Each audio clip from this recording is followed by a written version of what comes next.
Gracias por continuar con nosotros en Expediente INACIPE, Academia Mexicana de Ciencias Penales.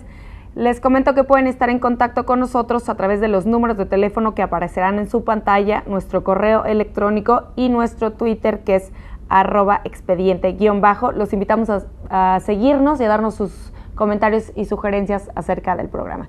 El día de hoy estamos hablando del derecho penal y los derechos humanos y nos acompaña el doctor Juan Federico Arriola. Doctor, antes de irnos a la pausa, usted nos estaba hablando de que se debe de sensibilizar a las autoridades en materia de derechos humanos.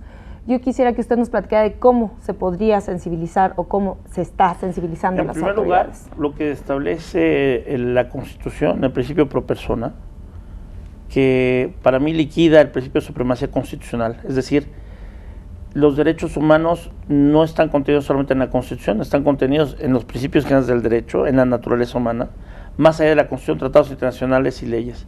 Hay leyes que han sido muy buenas, como la Ley para la Protección de los Derechos de las Niñas, Niños y Adolescentes, en sus dos versiones, la primera y la que se expidió en este sexenio. La sensibilidad tiene que pasar porque las autoridades deben saber que todos somos hombres y mujeres de carne y hueso, que podemos sufrir una injusticia.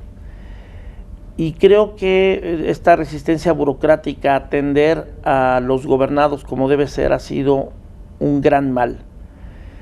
La sensibilidad no se trata de sentimentalismo, no se trata de llorar con la víctima, se trata de acompañarla. Y creo que además ha habido mucho sectarismo a hablar de la defensa de los derechos humanos. Se llora, y con razón, la muerte y desaparición de, no fueron 43, fueron más, porque algunos los mataron y otros los desaparecieron, que muy probablemente estén muertos, en Ayotzinapa, y no se dice con el mismo rigor la masacre de 15 policías del estado de Jalisco a manos de la criminalidad organizada. Entonces, aquí todos tenemos derechos humanos, las mujeres de Juárez, las mujeres del Estado de México, que el Estado de México presenta el número más alto de desapariciones, y eso debería ser una vergüenza para el gobierno de Rubiel Ávila, que él piensa, pues porque eso se lo dicen seguramente sus asesores, de que el Estado de México está muy bien en derechos humanos, y no está bien en derechos humanos, ni está bien en derecho penal, ni está bien en atención a víctimas. Entonces, la situación del Estado de México es muy complicada, pero las autoridades tienen otra visión. Claro, la visión que tienen es la de transportarse en un coche blindado con un ejército de guardaespaldas, pues así la seguridad es distinta, pero mexicanos que se trasladan del Estado de México al Distrito Federal para trabajar y que son cotidianamente asaltados en microbuses, en transporte público, que esto es el día a día, y mujeres jovencitas que han desaparecido en el Estado de México, tantas que han asesinado en Juárez y en otras partes de la República. Entonces, todos tenemos derechos humanos, policías, ministerios públicos, jueces, que ha habido asesinatos contra ministerios públicos, contra magistrados, contra un vicealmirante de la Marina, es decir, ha habido una gran violencia, y eso demuestra que el país no está bien, es decir, como si estuviéramos, cuando nuestro organismo tiene fiebre, es que algo está mal. Entonces, tiene que resolverse el tema de violencia criminal, de corrupción, y si no es a través de la sensibilidad de establecer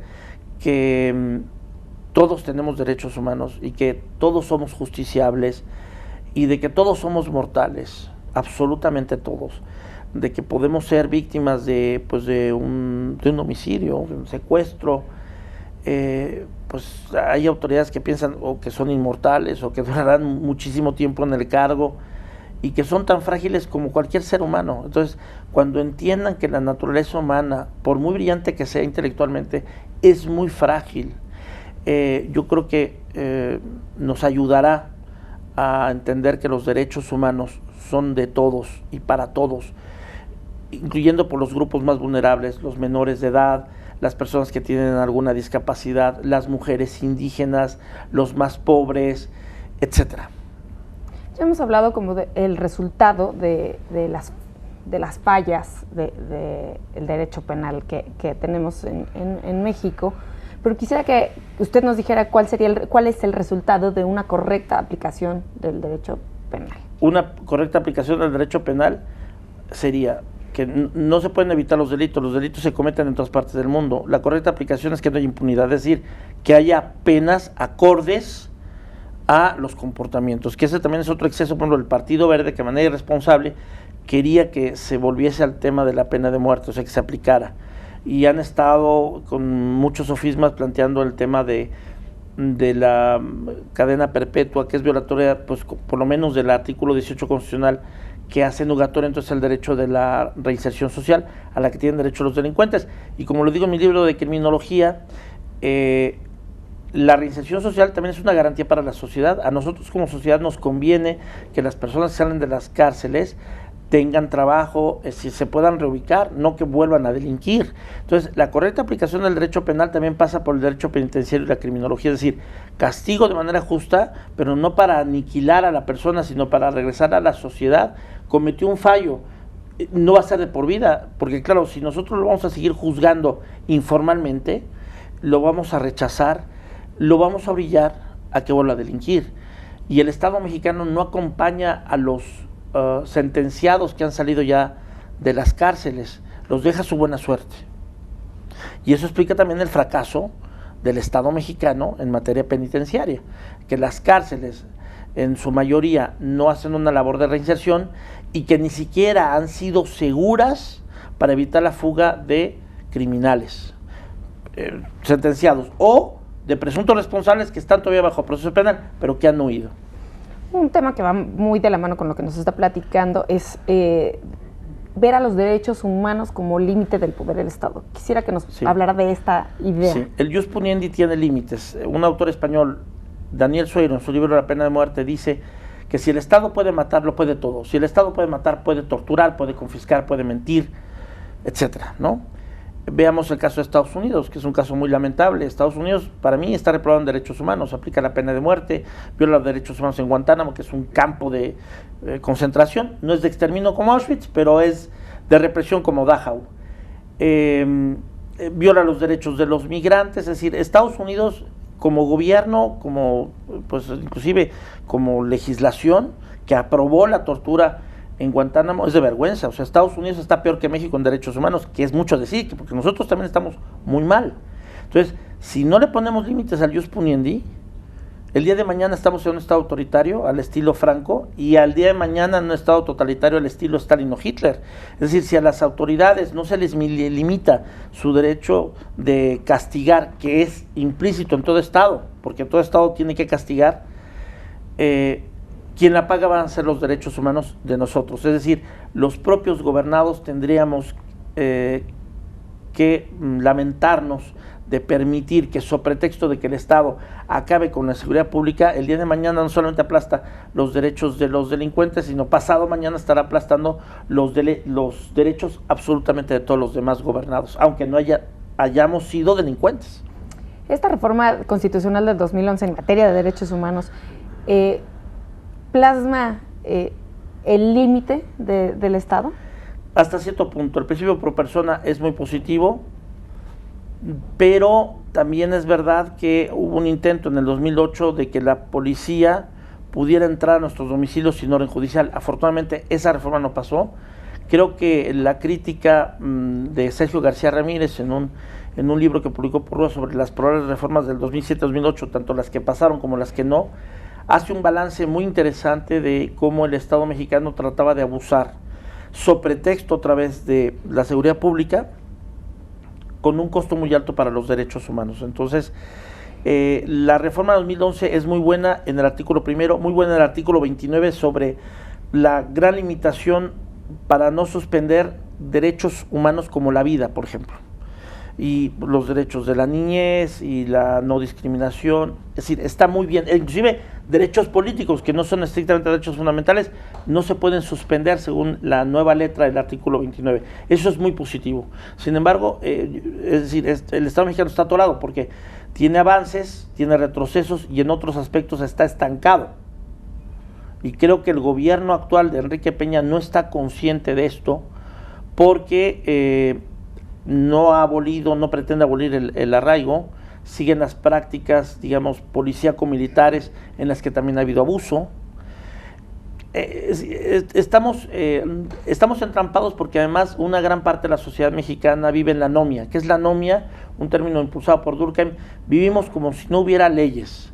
gente que no respeta los semáforos, gente que no quiere ir a votar el 7 de junio próximo, gente que no quiere pagar impuestos a más tardar el 30 de abril, etcétera. Entonces, si no cumplimos con nuestras obligaciones, ¿cómo vamos a exigir derechos? Entonces, criticamos a las autoridades con razón por lo que han hecho mal o lo que no hacen, pero también la sociedad tendría que poner de su parte y no lo está haciendo. Justo quisiera hablar de este punto, también de la sociedad, o sea, porque ya hablábamos de que se debe de sensibilizar a las autoridades, pero ¿cómo ampliar la cultura jurídica de derechos y obligaciones a todas las personas? Pues esto se llama civismo. Esto se llama civismo, honrar la bandera, cruzar las calles por donde debe ser, no pasarse los altos. A mí me parece particularmente dañino que haya autoridades que hayan caído en conflicto de interés y obran como si no pasara nada. O inclusive el hecho de que el presidente de la República conduzca un automóvil a 180 kilómetros por hora en una carretera federal, excediéndose el límite de velocidad, pues, y además lo dice. Bueno, pues a mí me parece muy mal, como ciudadano tengo todo el derecho de criticar a las autoridades, y me parece muy mal que el presidente de la República conduzca un automóvil a 180 kilómetros por dos razones. Una, porque pudo haber cometido un accidente, es más, pudo atentar contra su propia vida, y no se vale dejar en estos momentos acéfalo la presidencia de la República. Y número dos, está violando una disposición normativa. Le digo esto porque el fin de semana con una familia amiga viajé al Estado de México y había policías federales que estaban con una maquinita midiendo que no nos pasáramos la velocidad, lo cual está muy bien porque es por seguridad de todos. Entonces, o cumplimos con las leyes todos o no vamos a cumplir y caemos no solamente en la anomia, sino en la anarquía. Es decir, vándalos que se cubren las caras y destruyen comercios, pues eso es atentar contra el derecho, contra la democracia, contra el bien público temporal. Pero con las autoridades que caen en conflictos de interés o que violan disposiciones normativas, que puede ser fumar un cigarrillo en un lugar cerrado, conducir un automóvil a alta velocidad o cometer peculado, es igualmente, o sea, es grave contra lo que queremos ser como Estado de Derecho. Me gustaría que habláramos de otro tema que es muy importante y que quisiera que usted nos expusiera, que es ¿cuál es la importancia de la prevención en el tema de los derechos humanos? Yo digo en mi libro de criminología que hay un triple fracaso del Estado mexicano en materia criminológica. Primero, no hay prevención. Número dos, no hay una reinserción social debida. Y tres, no hay seguridad pública dentro y fuera de las calles a nivel satisfactorio. Beccaria, hace mucho tiempo, en 1764, cuando publicó De los delitos y de las penas, se refería al tema de la prevención como deber del Estado. Capítulo 41, decía Beccaria, el marqués de Beccaria, hay que prevenir antes que castigar. El Estado mexicano, a lo largo de casi 200 años de historia de vida independiente, no ha tenido políticas de prevención continuas, ha tenido muy pocas políticas públicas, ha tenido más bien reacción, construcción del sistema penitenciario, corrupto, que no ha sido precisamente el ideal del artículo 18 constitucional. Se aplicó la pena de muerte con muchísima discreción, sobre todo con Porfirio Díaz y en época de la Revolución Mexicana, que fue muy arbitraria. Y no hay un gabinete de prevención, que esta es una idea que aparece en nuestro libro Hacia una nueva doctrina penal, que escribí con Marisela Morales. Proponemos los dos la existencia de un gabinete de prevención. Que bueno que hay un gabinete de seguridad nacional, me parece muy bien, pero tiene que haber un gabinete de prevención con los órganos o las instancias competentes en este tema, que son la Secretaría de Educación Pública, CONADE, la Secretaría del Trabajo y Previsión Social, la Secretaría de Hacienda, la Secretaría de Gobernación. Es decir, tiene que haber una comisión intersecretarial que llevara acuerdos y un seguimiento. Así como hay un Sistema Nacional de Seguridad Pública, tiene que haber un gabinete de prevención. Le quería comentar, dentro del Sistema Nacional de Seguridad Pública hay un Centro Nacional de Prevención del Delito y Participación Ciudadana. ¿Esto se podría asemejar a...? Pero yo creo que, a ver, no se trata de duplicar funciones, pero el Sistema Nacional de Seguridad Pública tiene entre sus obligaciones, en el artículo 21, la formulación de políticas públicas. Creo que el Sistema Nacional de Seguridad Pública es un órgano múltiple, Federación, Distrito Federal, Estados y municipios, o sea que conglomera esas instancias. Aquí estamos hablando de un gabinete de prevención a nivel federal, porque además a nivel federal pues está la custodia a cargo de la Secretaría de Gobernación, antes lo hacía la Secretaría de Seguridad Pública Federal, de las cárceles penitenciarias federales. Entonces, son dos cosas distintas. Y hay una que quiere ser reconocida, que es la nada jurídica, que es la CONAGO, esta conjunción de gobernadores que en realidad empezó con Fox, en la época de Fox, para pedir dinero a la Secretaría de Hacienda. Es la nada jurídica. Lo que diga la CONAGO para mí no vale, porque pues no existe jurídicamente. Entonces, mejor que se pongan a trabajar los gobernadores en el marco del Sistema Nacional de Seguridad Pública y no en una instancia que ha sido más bien de presión dentro del marco local contra la federación. Quisiera que nos hablara de algunas buenas prácticas que usted consideraría de prevención. No sé si pudiéramos comparar con algunos otros países. Pues mire, más que compararnos con otros países, lo voy a decir, aquí en el Distrito Federal, es decir, los últimos gobiernos del Distrito Federal no han sido estrictos en la vigilancia, por ejemplo, de los horarios de los centros nocturnos, etcétera. A finales de los años 90, una discoteca que se llamaba Lobombo tuvo un incendio, murieron muchas personas, no había un esquema de protección civil, el permiso decía que debía cerrarse a las 2 de la mañana, seguía funcionando a las 5 y pico de la mañana, es decir, las propias personas violan las disposiciones normativas públicas. Es decir, yo tengo un negocio, bueno, el que sea un negocio privado no me da derecho a violar normas públicas. Entonces, no ha habido un seguimiento de parte de las autoridades del Distrito Federal para revisar puntualmente a qué hora deben cerrar estos centros. Por supuesto, tiene que haber una conciencia, y eso también puede ser en las casas y en las escuelas. ¿Qué es la protección civil? ¿Cómo evitar incendios? ¿Qué hacer en el caso de un sismo? Estamos sobre una falla sísmica. Los terremotos de 1985 nos dieron muchas lecciones a los mexicanos y creo que no las hemos aprendido del todo. Sigue habiendo explotación laboral, se negaba, y muchas mujeres en San Antonio Abad no tenían ni siquiera un contrato de trabajo, no tenían seguridad social y murieron aplastadas por un terremoto. Se decía que no se torturaba en México y se demostró que en la Procuraduría de Justicia del Distrito Federal, que se cayó en 1985, había, por supuesto, tortura, se demostró. Entonces, no hemos aprendido ni siquiera de la historia reciente para esto. Es decir, necesitamos ser cívicos, cumplidores de las normas, todas las normas. No se necesita ser abogado para conocer las normas y para respetarlas. Entonces, ha habido mucha falla de la educación, que ha sido, ha habido una involución, cada vez somos más irrespetuosos de las normas. Así no podemos establecer un esquema de prevención que es necesario. ¿Y cuál es la difusión que se les ha estado dando, por ejemplo, al respeto a los derechos humanos, a las normas, al civismo, hacia pues, la sociedad? Porque es real que la sociedad no tiene conocimiento de sus derechos y en muchos casos de sus obligaciones. A los medios de comunicación social a veces no les importa mucho el tema. A Televisa y a TV Azteca les interesa mucho más divertir, pasar programas con unos contenidos muy malos, que dedicarse, y deben saberlo los dueños de las concesionarias de estas televisoras, que están obligados a fomentar también la educación conforme a la Ley General de Educación, que yo no sé si el señor Azcárraga y el señor Salinas Pliego estén, conscientes de sus deberes legales en ese sentido, pero los medios de comunicación social, sobre todo los masivos, no han contribuido en una medida importante para la difusión del civismo. ¿Y en qué medida impactaría la prevención en la disminución de la delincuencia? Mire, ha habido un esquema que ha funcionado de prevención que tiene que ver con los accidentes de carretera. Se ha demostrado en los últimos años que ha habido una disminución porque se ha insistido mucho usar el cinturón de seguridad, no manejar cansado, no estar ebrio a la hora de manejar, respetar los señalamientos. Está bien.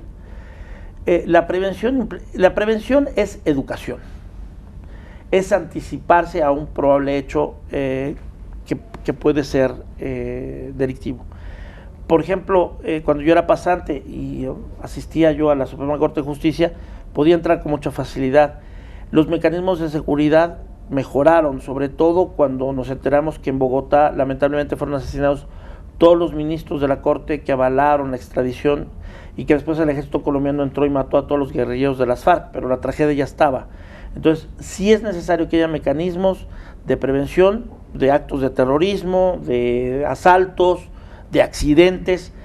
Hay cierta conciencia, pero me parece que hay mucho que hacer. Los medios de comunicación están obligados, los partidos políticos, los órganos constitucionales autónomos en sus materias también tienen que prever mecanismos de prevención de conductas ilícitas.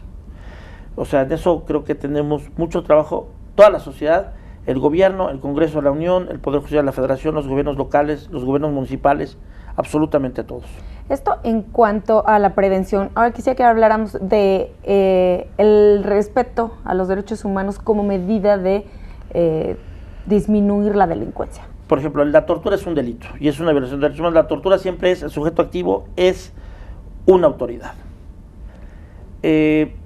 El hecho de que haya una investigación judicial que se haya detenido a una persona no le da derecho a una autoridad a abusar física o psicológicamente del detenido. No tiene ningún derecho. Entonces, yo creo que en la medida en que seamos verdaderamente homo sapiens, racionales, que respetemos al otro, aunque haya cometido un ilícito grave, que debe ser castigado, por supuesto, si no sería impunidad,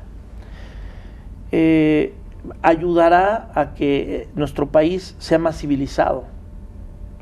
La violencia que hemos vivido en los últimos 22 años, que para mí la debacle empezó con el asesinato del cardenal Posadas Ocampo a finales de uno de los peores sexenios que ha habido en la historia de México, que fue el de Carlos Salinas, que ni tuvo legitimidad de origen ni de ejercicio, y después todo lo que pasó en 1994, la muerte de dos distinguidos miembros del Partido Revolucionario Institucional, Luis Donaldo Colosio y José Francisco Ruiz Massieu, más la guerrilla, y luego vinieron pues ya otros asesinatos contra muy diferentes personas, empresarios, periodistas, mujeres, policías, miembros del Poder Judicial, el secretario de Seguridad Pública de Michoacán cuando Cárdenas Batel era gobernador.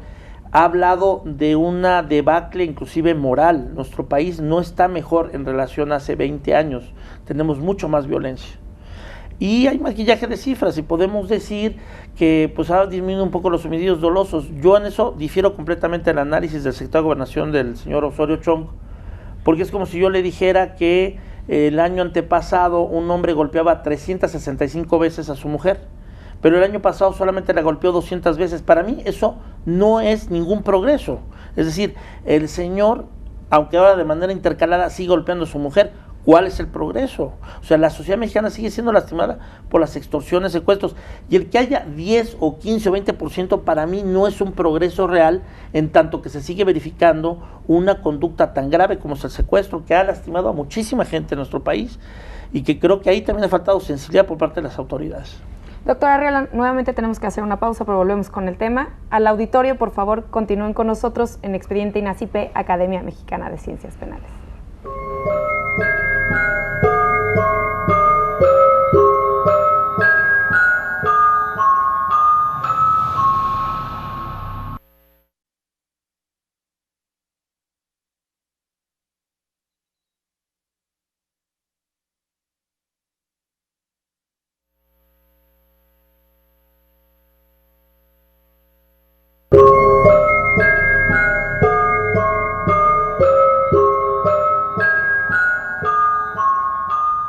Gracias por continuar con nosotros en Expediente INACIPE, Academia Mexicana de Ciencias Penales. Les recuerdo nuevamente que pueden estar en contacto con nosotros a través de los números de teléfono que aparecerán en su pantalla y también en nuestro Twitter, que es @expediente_. Los invitamos a seguirnos y darnos sus comentarios y sugerencias acerca del programa. El día de hoy estamos hablando del derecho penal y los derechos humanos, y nos acompaña para hablarnos de este tema el experto, el doctor Juan Federico Arriola.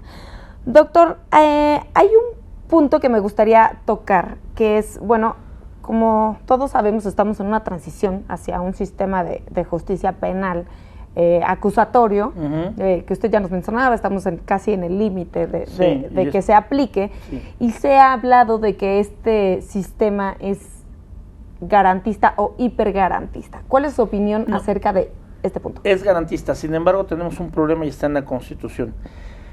En aras de combatir la delincuencia organizada, que es la nomenclatura que se le dio a partir de 1996 con esta ley infame violatoria de derechos humanos, la Constitución mexicana tiene esquizofrenia, porque por un lado está el derecho penal del enemigo y por otro lado está el garantismo. El hipergarantismo no existe en México, existió en Guatemala, por ejemplo, es decir, tantas exigencias para culpar a alguien que eso generó impunidad. O sea, el hipergarantismo se convirtió en una daga contra el propio Estado guatemalteco.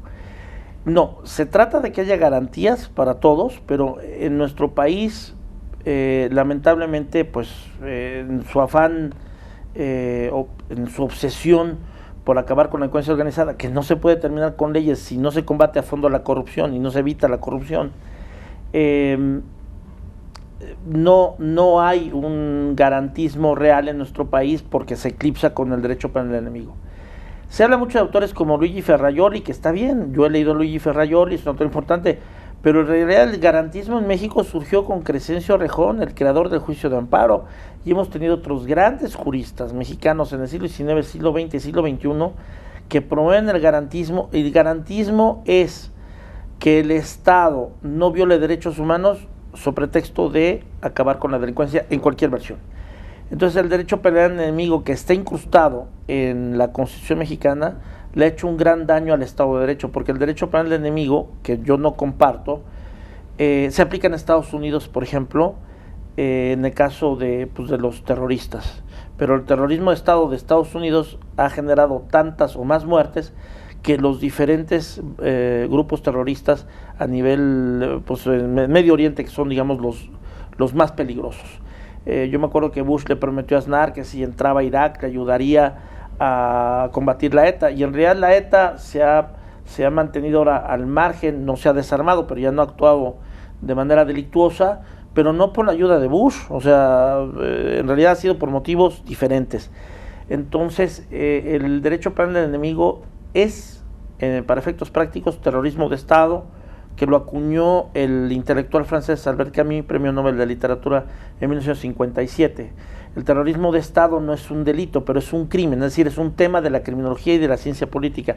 El terrorismo y el terrorismo internacional son tipos penales, y por eso, inclusive, qué triste que Estados Unidos e Israel, que siendo estados de derecho y que tienen elecciones, hacia digamos, en su faceta internacional, no aceptan, por ejemplo, la Corte Penal Internacional. Me parece muy mal. Todos deberíamos estar reconociendo la jurisdicción de la Corte Penal Internacional. México lo hizo desde casi el inicio, se adscribió al Tratado de Roma, lo votó, lo aceptó, y está en la Constitución del artículo 21. Ahí se reconoce explícitamente la jurisdicción de la Corte Penal Internacional con sus candados, pero bueno, ahí está, ¿no? Tiene que ser aceptado por el Ejecutivo Federal y por el Senado.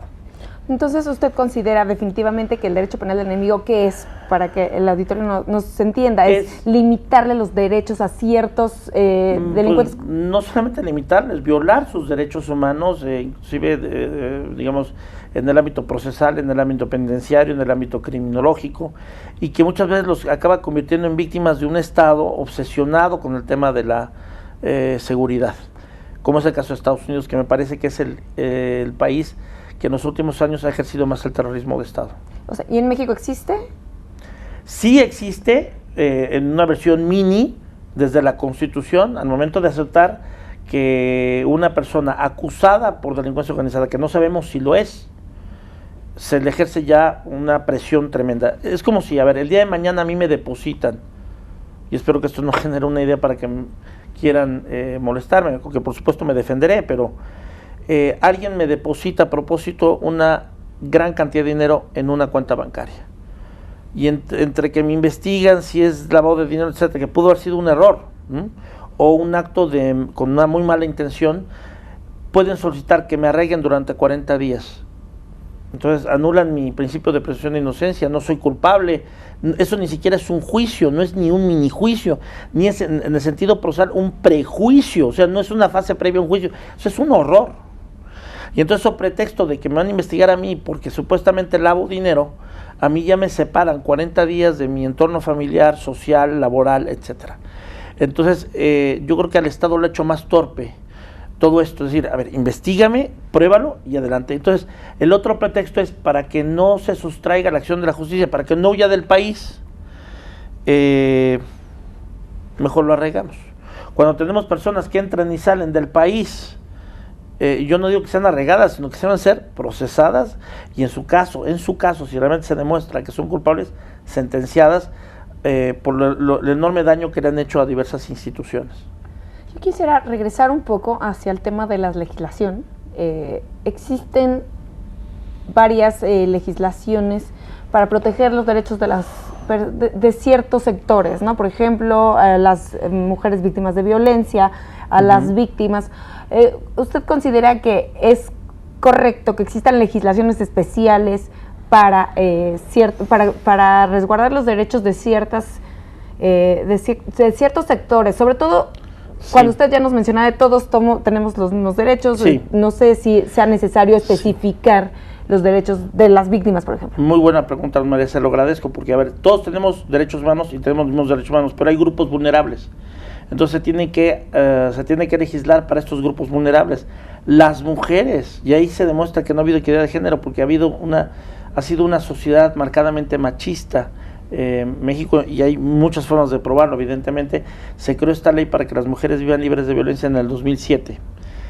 Lamentablemente esta ley, si bien ha formado ya parte de una nueva conciencia de defensa, no ha garantizado que el problema de violencia contra mujeres haya desaparecido. Entonces, en cuanto haya ya condiciones, digamos, de equidad, ya no tendría sentido, y ojalá desaparezca esta ley para evitar la violencia contra las mujeres.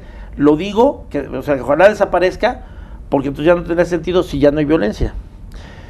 O como un mecanismo solamente de prevención. Es decir, antes una mujer podía defenderse acusando a su marido de lesiones, pero había una propaganda como muy sesgada diciendo, es que la mujer no tenía protección. No, sí la tenía, pero no sabía cómo hacerlo. Entonces, la multiplicación de leyes ha sido también muy peculiar, porque es como una forma en la que el Congreso dice, estoy trabajando, pero en realidad creo que el Congreso de la Unión ha cometido fallas serias en no revisar puntualmente leyes que deberían desaparecer. Yo estoy convencido que la Ley Federal contra la Delincuencia Organizada no va a desaparecer, porque es como una exigencia desde Estados Unidos por la lucha contra los narcotraficantes, aunque Estados Unidos ha hecho un papel pues muy poco decoroso en la prevención de las drogas. O sea, el problema se genera en Estados Unidos, y durante mucho tiempo regañaba y premiaba a los gobiernos de México y Colombia a ver si había hecho bien su lucha contra el narcotráfico, cuando Estados Unidos lo había hecho muy mal, ¿no? Muy mal en el sentido de que es el principal mercado, y eso debería darles vergüenza a los norteamericanos, de que ha sido un país que ha generado muchos problemas hacia otros. Eso no disculpa a México ni a Colombia en su momento del surgimiento de narcotraficantes, ni tampoco desmarca a México y a Colombia por fallas en la corrupción. Pero Estados Unidos es parte de este problema de la delincuencia organizada en el tema del narcotráfico. Claro, Estados Unidos tiene un tema adicional que es terrorismo, porque claro, veamos inclusive la incursión de Estados Unidos, hablando de terrorismo de Estado, cómo se metió en el Medio Oriente de manera ilegal, y el resultado de la incursión ilegal de Estados Unidos en el 2003 contra Irak es que hoy el Medio Oriente está peor, y hay algo que se llama Estado Islámico, que no es Estado en términos de teoría del Estado, y está ejerciendo una violencia tremenda en territorio libio, egipcio, sirio, y también del territorio de Irak. Entonces, eso demuestra la miopía y el estigmatismo de los gobiernos de Estados Unidos, que han sido no solamente criminales, sino han sido muy ineficientes para defender los derechos humanos. Doctor, ya nos quedan unos minutos, y quisiera que antes de terminar el programa usted nos hablara de una publicación que recientemente presentó en el Instituto Nacional de Ciencias Penales, de la que ya hemos hablado intermitentemente en este programa, que es Hacia una nueva doctrina penal, su relación con la criminología y la victimología. Podríamos hablar todo el programa de este libro, pero quisiera que habláramos de por qué lo escribió y cuál es la relación del tema que estamos tocando hoy con la criminología y la victimología. Bueno, este libro lo escribí con Marisela Morales, que ella tiene una visión muy interesante sobre la Procuración de Justicia. Creo que ha sido una servidora pública muy valiente, que ha tenido un recorrido importante como defensora de oficio, Ministerio Público, etcétera. Y yo tengo una visión más académica, aunque también algún tiempo litigué penal. El derecho penal tiene que ser lo más sencillo posible. Estamos siguiendo, digamos, la sugerencia de Tommaso Campanella, autor del libro La Ciudad del Sol en el Renacimiento, que es una utopía, de que las leyes deben ser pocas, breves y claras, y por supuesto además justas. El derecho penal mexicano es complicado, es decir, el Estado mexicano cómo ha reaccionado frente a un fenómeno tan tremendo como la criminalidad, pues de una manera errática, con una multiplicación de leyes obscuras, contradictorias, y lo más grave, en el caso de la Ley Federal contra la Delincuencia Organizada, violatoria de derechos humanos. Una alumna de tercer semestre de la Universidad Iberoamericana me demostró cómo esta ley viola 21 derechos humanos, que eso es lo que no ven 6 ministros de la Corte, porque el arraigo, entre otras figuras, no solamente el arraigo, violan diversos derechos humanos. Entonces, no nos quedemos en este positivismo trasnochado de interpretar la Constitución a la letra de una manera, pues además, yo diría muy cortoplacista, sino hay que ver la defensa de los derechos humanos. Es decir, si la propaganda del Poder Judicial de la Federación dice que la Constitución protege los derechos humanos y la Constitución, pues aquí hay algo que no checa, porque la Constitución no está protegiendo todos los derechos humanos, y poco más de la mitad de la Suprema Corte de Justicia está avalando un sistema positivista que es violatorio de derechos humanos. Y tengo el derecho de manifestar esta discrepancia contra 6, no contra toda la Corte, contra 6 de 11 ministros que tienen una visión pues que es demasiado formalista y que no va al fondo en el sentido de la defensa de los derechos humanos. Entonces, hacia una nueva doctrina penal quiere decir que tengamos un derecho penal, un derecho procesal penal, un derecho penitenciario, criminología y victimología que estén acordes en el viejo sueño de Franz von Liszt, en la enciclopedia de las ciencias penales, que estén unidas, cada una en su segmento. Sí. En ese tema, criminología y victimología. Decía mi amiga Eloísa Quintero del INACIPE, juntos pero no revueltos. Claro, cada uno en lo suyo.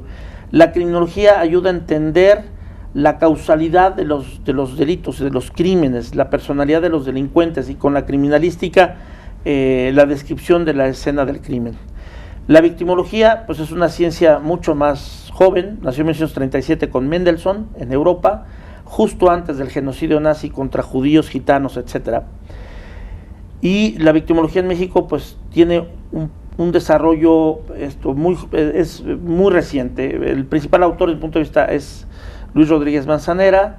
En España, sin duda, Antonio Beristain, un jesuita genial que fundó el Instituto Vasco de Criminología, con el que trabajé un par de veranos en San Sebastián, y que, bueno, se necesita escuchar a las víctimas, se necesita que las víctimas participen de las políticas públicas de prevención, no para vengarse, como es lo que manejan algunos españoles en la doctrina allá en la península ibérica, no, es para que las víctimas aporten su experiencia para que no les pase a otras personas que se vuelvan víctimas. Entonces tiene que haber un conducto, derecho penal, derecho procesal penal, derecho penitenciario, penología, criminología, victimología. En México esos canales están rotos. El derecho penal va por un lado, la criminología va para otro, la victimología está naciendo y hay una institución pública que le está fallando a las víctimas, que yo digo, bueno, ¿por qué? O sea, ¿por qué las víctimas están quejando de que la institución que debería atender a las víctimas no los atiende como debe ser? Doctora Arreola, nuestro tiempo se terminó, pero yo le agradezco muchísimo que haya venido a hablarnos de este tema a Expediente INACIPE, Academia Mexicana de Muchas Ciencias gracias. Penales. Muy buenas noches. Al auditorio, por favor, los invito a que nos acompañen la próxima semana en un nuevo Expediente INACIPE, Academia Mexicana de Ciencias Penales.